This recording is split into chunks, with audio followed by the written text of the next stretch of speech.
if you can't get your point across compendiously and you can't articulate yourself in a concise manner, one of the superpowers of life is thinking something and making somebody else think the same. How useful it will be into the future when the AI comes along and controls us all. But yeah, being able to speak is a massively misunderstood superpower that a lot of people need to understand that can drastically change their life. But you're only going to be able to do it if you apply feedback to it. And some people will do it when they lose, but the true professionals do it when they win.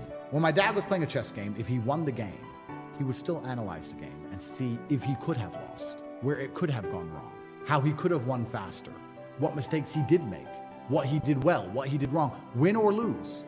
So many people will sit in a scenario where everything went wrong and go, I would say 75% of people will not ever self-analyze the situation they're in. They'll blame everyone else. If they went to jail like I did, they'd say, they put me in jail because they're liars and the Matrix did it. But when I was in jail, I was like, how did I get here? I'm not blaming anything else, because if I blame everything else, I have no control. If I blame myself, then I can influence it. I have control over it. So 75% of people blame other people, or they blame other things. I lost my business because of COVID. You lost your car because of you, and it's all your fault, because that's the only thing that gives you control and power.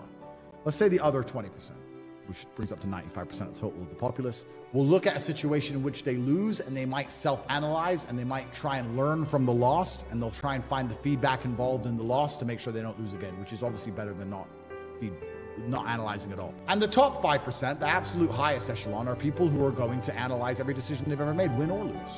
You need to sit and it's over 10% into the year now. I wonder if anyone who made a New Year's resolution sits and says, it's over 10% into the year. Am I at 10% of my goal? Because yours said you were going to be a millionaire when you were drunk on New Year's Eve. Well, you need to have 100 grand saved. You made 30 short days ago to realize that you're nowhere near it and you're not going to make it and you're a loser. So you need to constantly feedback and analyze your life and take time out of scenarios. There's been times I've got up out of bed and I've got ready and I've got my keys and I've got my phone and I've stroked my dog and I've had my coffee and I got in my car, which had already been started my Ferrari by my security team, and it was already warm. People don't feedback ever, and they don't analyze the way they speak. If you're the kind of person who can't speak properly, you're the kind of person who doesn't analyze their own behaviors in life. If I see somebody who can't make me understand why they think what they think, okay, well, you're not the kind of person who analyzes their own life. Because let's say we start a business together and it all goes wrong. Are you going to come to me and say, I made a mistake? Or are you going to sit and say, well, the environment was hard. They're just not used to it, because they get to blame other people and blame everything else because their beauty allows them to get away with it. And I didn't do anything wrong and he pulled out. And I'm like, well, how are you going to fix it? So anyone who's not self-accountable, I don't trust. So back to, let's avoid the women's subject, because it always gets me in trouble. Back to men. If you're a man who's not self-accountable, I don't trust you. So if you're a man who's making a mistake as permanent as not being able to speak and convey your ideas correctly, well, then I don't trust you as a person. I don't like, one of the best things about being rich is I don't have to talk to anyone I don't want to talk to. Which goes back into my earlier point about why I want my fans to have money, because if you have money, you're principled. If you're a brokey, you'll sell your soul.